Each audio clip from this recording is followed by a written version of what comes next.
Have you ever wondered how to take those cool AI images to the next level for your blog? Today, I'm going to reveal 3 must-do changes to make before you upload them to your site. All right, diving into our first tip. Ever notice how AI images are just absolutely huge in size?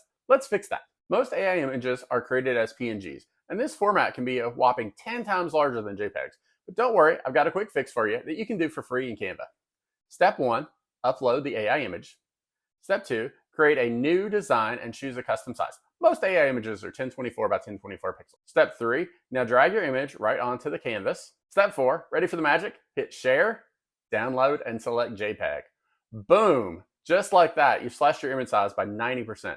Faster loading time and happier readers. Hold up, do you want to go even further when trimming down the image size? Got a special tip for those with Canva Pro or Adobe Photoshop. With either of those tools, you can have the already reduced JPEG size. That's right, you're looking at cutting down another 50%.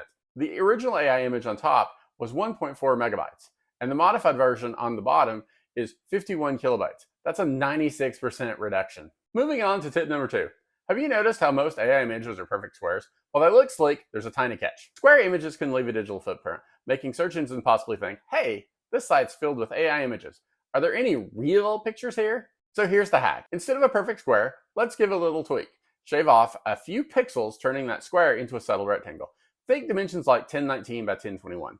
To the human eye, virtually identical, but to automated programs hunting for those perfect squares, no squares here. It's a simple change, but it's all about staying ahead of the curve. All right, tip number 3.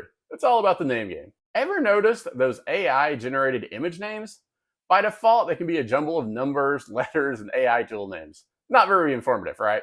And while AI image 123 Dolly might sound futuristic, it's not doing you any favors in the SEO department. Here's the fix. Always rename the file before uploading it to the site. Choose a concise, descriptive name. How about female barista pouring milk? See the difference? Not only does it make your content more searchable, but it also gives you clear context to any search engine crawling the site. Cheers to smart naming and boosted SEO. And there you have it, folks. 3 game-changing tips to elevate your AI images and make them blog ready. Thanks for watching. I'll see you next time.